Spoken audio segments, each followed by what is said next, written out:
Dan kami telah memberi dia kabar dengan kelahiran Ishak, seorang nabi yang termasuk orang-orang yang soleh. Kami limpahkan keberkatan atasnya dan atas Ishak, dan di antara anak cucunya ada yang berbuat baik dan ada pula yang zolim terhadap dirinya sendiri dengan nyata. Quran Surat As-Saffat ayat 112-113.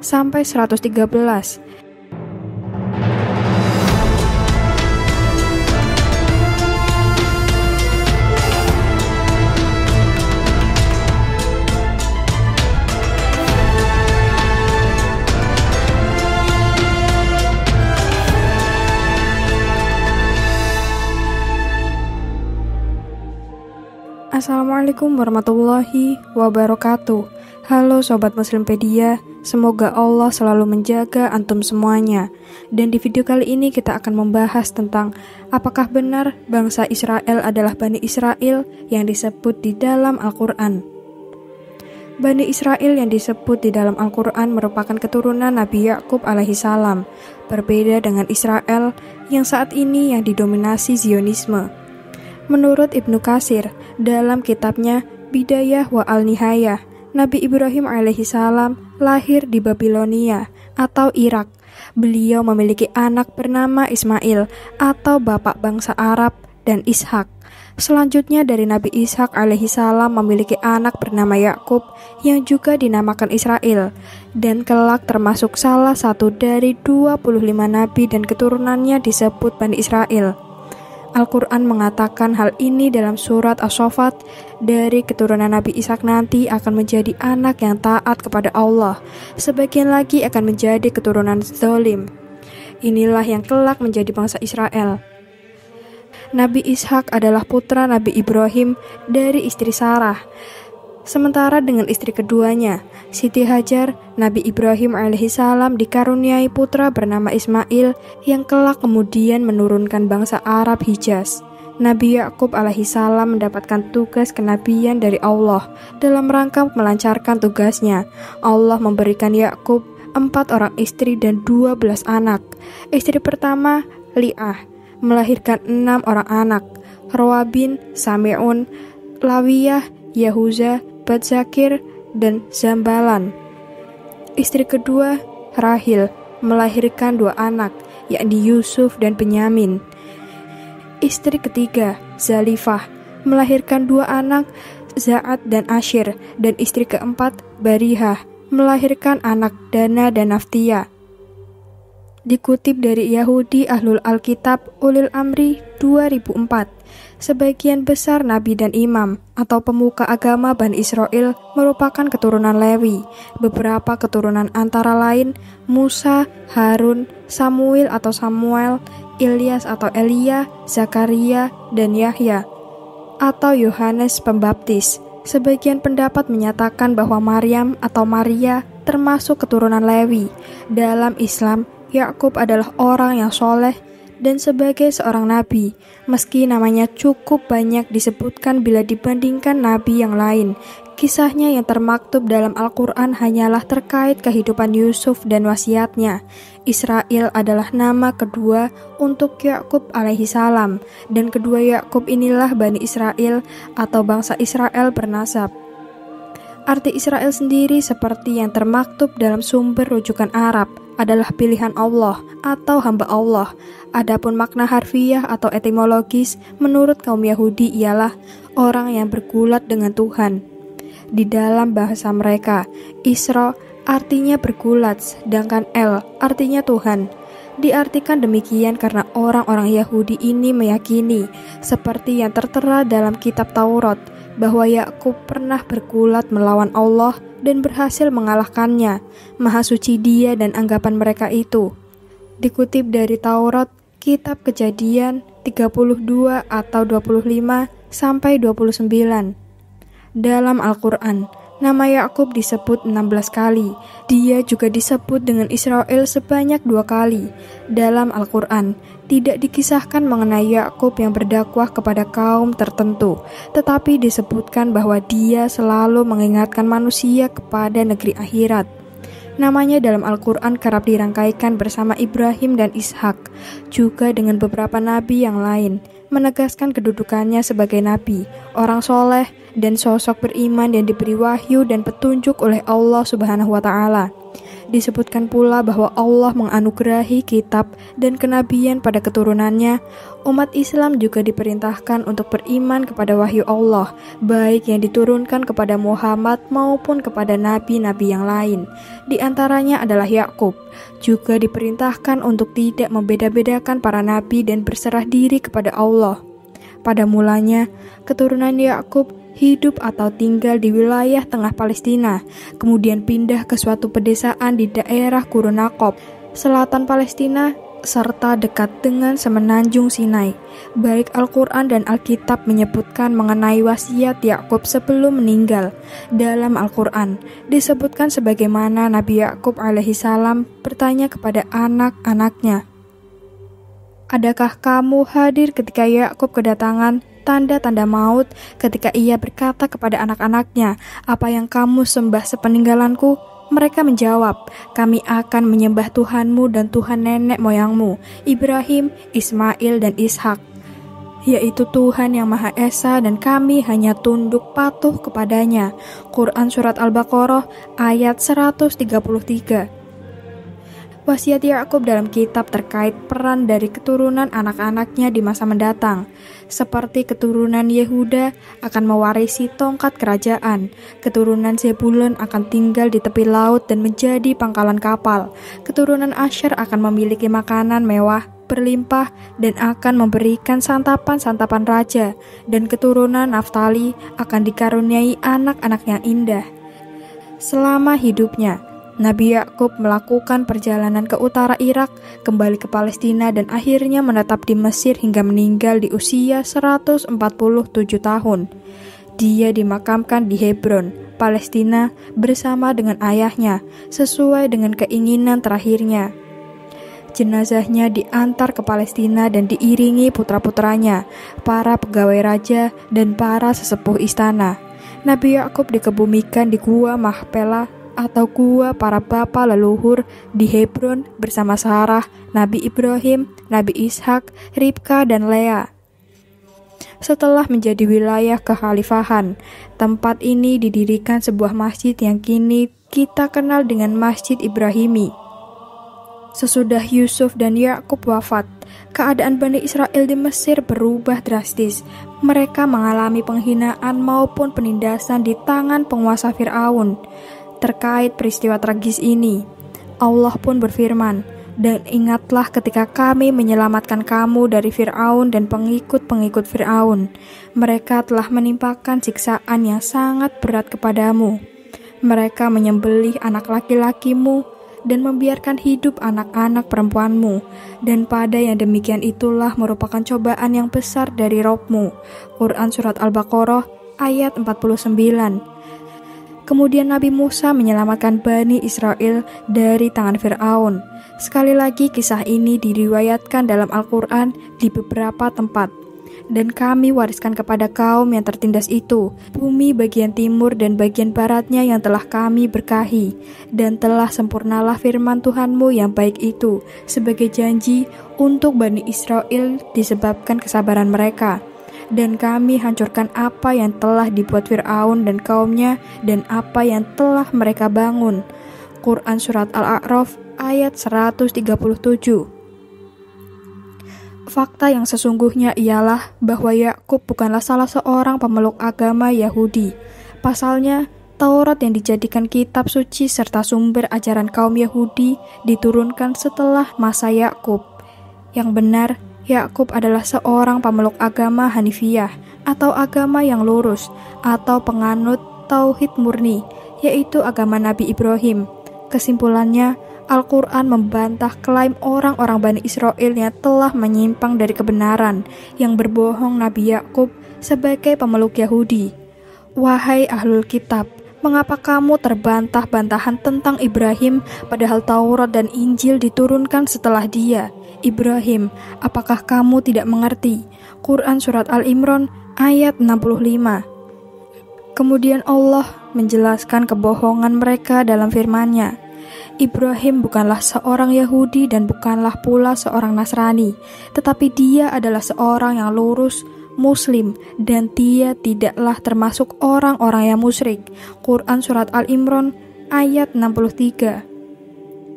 Kezaliman Fir'aun berkuasa di Mesir dan secara keji memperbudak penduduknya. Allah mengutus kepadanya Nabi Musa dan Nabi Harun. Keduanya adalah putra Imran bin Fahad bin Lawi bin Ya'qub alaihissalam. Kisah keduanya akan diulas pada pembahasan seputar nabi-nabi yang berasal dari kalangan Bani Israel. Musa menjadi seorang nabi yang membimbing dan mengeluarkan manusia dari tradisi penyembahan makhluk menuju peribadatan kepada Allah, menguatkan Musa serta Harun dengan mukjizat dan hujah atau dalil syar'i untuk melawan Fir'aun dan bala tentara beserta para penyihirnya. Dari situlah bermula sejarah Yahudi sebagai agama dan syariat. Bersamaan dengan itulah muncul pula pembangkangan, pengkhianatan, dan sikap keras kepala Bani Israel terhadap para nabi, serta pendustaan mereka terhadap Allah dan para nabinya. Sesungguhnya Allah menguatkan kenabian Musa dengan mukjizat yang nyata, namun Fir'aun mendustakan dan mendurhakainya, maka Allah pun memerintahkan nabinya Musa untuk membawa keluar Bani Israel dari Mesir. Allah juga memberikan Musa suatu mukjizat berupa kemampuan membelah lautan untuk menjadi jalan pelarian mereka dari Fir'aun dan tiraninya.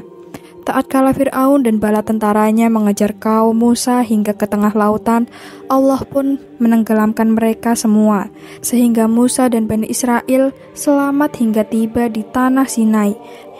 Setelah Nabi Musa menyelamatkan Bani Israel dan membawanya keluar Mesir, kaum Bani Israel kembali kepada kekufuran. Mereka juga terbiasa bermalas-malasan dan cenderung mudah menyerah. Walau mereka sudah melihat 9 mukjizat yang Allah dianugerahkan kepada Musa untuk melawan Fir'aun, dan mukjizat ke-10-nya berupa kemampuan membelah lautan sehingga mereka dapat selamat dari Fir'aun dan bala tentaranya. Sedangkan musuh Allah tersebut tenggelam di hadapan mereka. Tetap saja mereka menyembah berhala dan kembali kepada kekufuran. Mereka, Bani Israel, menyerukan kepada Musa, dan kami selamatkan Bani Israel menyeberangi laut itu, bagian utara dari Laut Merah.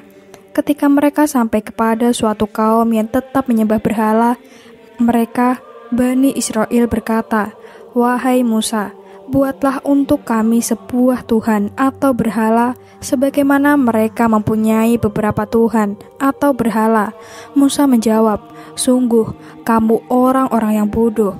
Quran Surat Al-A'raf ayat 138. Lihat betapa cepatnya kaum Bani Israel itu kafir, meski mereka telah melihat mukjizat yang nyata di hadapan mata. Israel, Ya'qub bin Ishak bin Bani Ibrahim. Asal-muasal penamaan Yahudi ini ada beberapa versi. Umumnya pendapat-pendapat menunjukkan bahwa penamaan ini terjadi setelah masa Nabi Musa. Di antara pendapat yang dikemukakan para ilmuwan tentang asal penamaan Yahudi ini sebagai berikut. Yang pertama, menurut Abu Amr bin Al-Ula, mereka disebut Yahudi karena sering bergerak-gerak atau yatawaddu ketika mereka membaca kitab Taurat. Yang kedua, ada yang berpendapat bahwa nama Yahudi diambil dari kata tahawud, yang artinya bertaubat, karena mereka bertaubat dari tindakan menyembah patung anak sapi. Kata ini diambil dari firman Allah yang menyebutkan perkataan Musa, "Sungguh kami kembali bertaubat kepada engkau." Quran Surat Al-A'raf ayat 156. Pendapat lain mengatakan bahwa Yahudi merupakan nisbat kepada Yehuza, nama salah satu suku dari 12 suku yang dinisbatkan kepada putra keempat Yakub. Kemudian setelah Bani Israel terbelah menjadi 2 kerajaan besar, maka nama itu disematkan pada kerajaan selatan, sehingga kerajaan ini disebut kerajaan Yehuza untuk membedakan diri dari kerajaan utara. Di barat atau di negeri timur oleh orang-orang non-muslim, kaum Yahudi sering dipanggil dengan sebutan Jew atau Jewish. Lantas, dari mana asal mula munculnya penamaan ini? Kata Jew atau Jewish tersebut berasal dari Joshua atau dalam bahasa Arab Yosua. Kata Joshua atau Yosua itu sendiri berasal dari nama Yosha bin Nun atau murid Nabi Musa. Apakah seluruh kaum Yahudi berasal dari keturunan Yakub? Dengan kata lain, apakah Yahudi sekarang ini adalah Bani Israel yang sesungguhnya? Jawabannya bukan. Sebab mayoritas Yahudi sekarang bukanlah berasal dari keturunan Nabi Yakub alaihissalam. Ini adalah fakta yang sudah diakui oleh para peneliti. Misalnya kaum Yahudi Khazar, Yahudi Ashkenazi, yang memeluk agama Yahudi pada abad 8 Masehi. Sebelumnya mereka ini ialah kaum paganis atau penyembah berhala. Jumlah mereka menurut sensus mencapai 92% dari total kaum Yahudi saat ini.